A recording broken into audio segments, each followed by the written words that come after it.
Os he preparado aquí dos clasificaciones, ¿vale? Que son más tradicionales.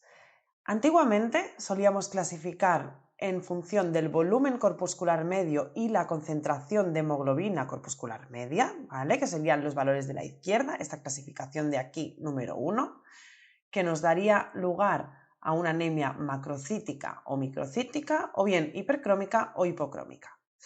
Y después otra regeneración, que es muy tradicional también, en regenerativa o no regenerativa, ¿vale? Recordad que anemia significa que han disminuido el número o el tamaño de los eritrocitos o bien los niveles de hemoglobina, y que suelen ir bastante de la mano. Bien, si hablamos de la primera clasificación, se hace en función de unos patrones de combinación, es decir, puede ser que sea el volumen por encima, la concentración de hemoglobina por debajo, y esto se va a llamar, pues como ya sabemos las palabras técnicas, las vamos a definir correctamente, ¿vale? Si tenemos una anemia macrocítica e hipocrómica, es decir, que ya lo sabemos, que el volumen está elevado, pero la cantidad de hemoglobina es inferior, macrocítica e hipocrómica, normalmente hacemos referencia a anemias regenerativas con reticulocitosis.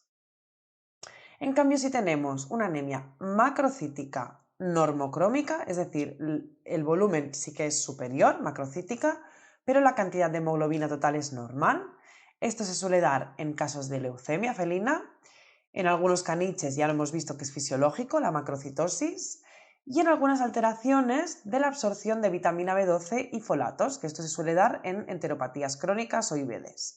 Recordad aquellas diapositivas que hablábamos que influían negativamente en la eritropoiesis, ¿vale? Pues nos podrían dar un volumen corpuscular mayor con una cantidad de hemoglobina total normal. Después tenemos aquellas normocíticas normocrómicas, es decir, el hematocrito está más bajo de lo normal, pero los parámetros de volumen y de concentración de hemoglobina no están alterados, que sería una anemia no regenerativa. Y por último, tenemos aquellas microcíticas, o sea, el volumen es más chiquitito, y hipocrómicas. La cantidad total de hemoglobina también está por debajo. Estos son anemias ferropénicas y son muy típicas, o bien del Shunt portosistémico, que ya lo hemos comentado, o bien de parásitos intestinales. Esta clasificación actualmente se ha visto que es poco eficaz. Sí que si en general se correlaciona con lo que hemos hablado antes, pero necesita que la mayoría de células se vean afectadas de esta manera, es decir, que la mayoría de células tengan el volumen así y que la mayoría de células tengan la hemoglobina por debajo o por encima de lo normal. Esto muchas veces no pasa, la medicina no son 2 más 2, es decir, os pongo un ejemplo. Este gatito tiene leucemia, ¿vale? Tiene 7 años y según esta clasificación anterior debería tener un volumen corpuscular medio alto, ¿vale? Tendría que ser una anemia macrocítica y una cantidad total de hemoglobina normal, una anemia macrocítica normocrómica hemos dicho, pero si os fijáis aquí el volumen sí que está por encima de lo normal, pero los parámetros, la hemoglobina corpuscular media, la concentración está por debajo de lo normal. En cambio, si miramos este valor de hemoglobina me sale normal. Y los reticulocitos sí que están elevados, o sea que es regenerativa, con lo cual no sirve para todas las anemias, ¿vale? Solo que os quedéis con que esto es relativo y que no siempre es así.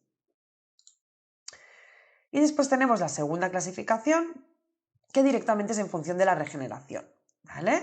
Tenemos una anemia regenerativa, ya sabemos que es porque hay reticulocitosis, está regenerando la médula, y esto, como hemos comentado antes, solo hay dos opciones. O bien el paciente está perdiendo sangre por una hemorragia, o bien se está hemolizando esta sangre, ¿vale? O se está perdiendo directamente por una hemorragia o se está destruyendo por una anemia hemolítica.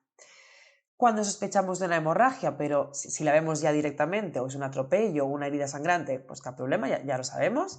Pero si vemos que si sospechamos de una hemorragia interna, pero no lo tenemos claro, siempre podemos mirar las proteínas totales, las albuminas y las globulinas.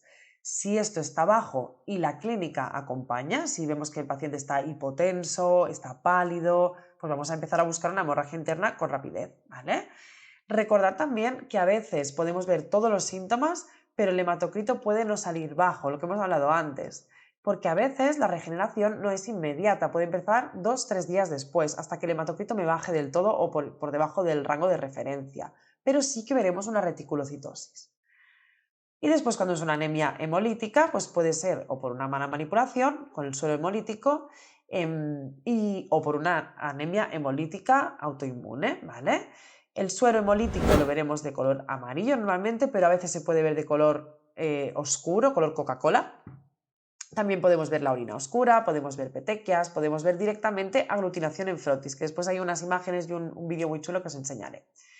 Y por último, recordad lo que hemos hablado antes, cuando hay una anemia muy regenerativa, vamos a ver una nube de reticulocitos de color rosa súper grande.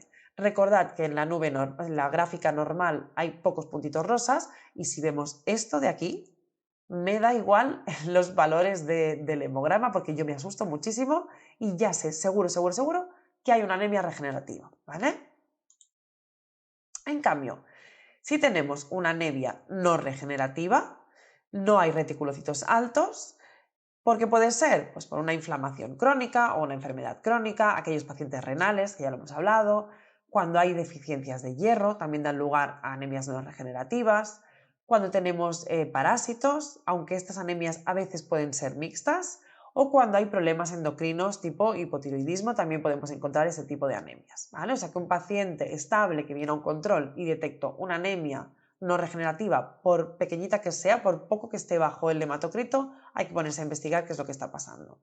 Y después también tenemos anemias mixtas que no se corresponden ni en un lado ni en el otro, no se pueden clasificar, ¿vale? Aquí tenéis la analítica de Dorito, recordad el Carlino con leishmania, chiquitín, y tenía un hematocrito del 26,8%, sin regeneración, sin aumento de reticulocitos, ¿vale? Tenía una anemia no regenerativa por leishmania.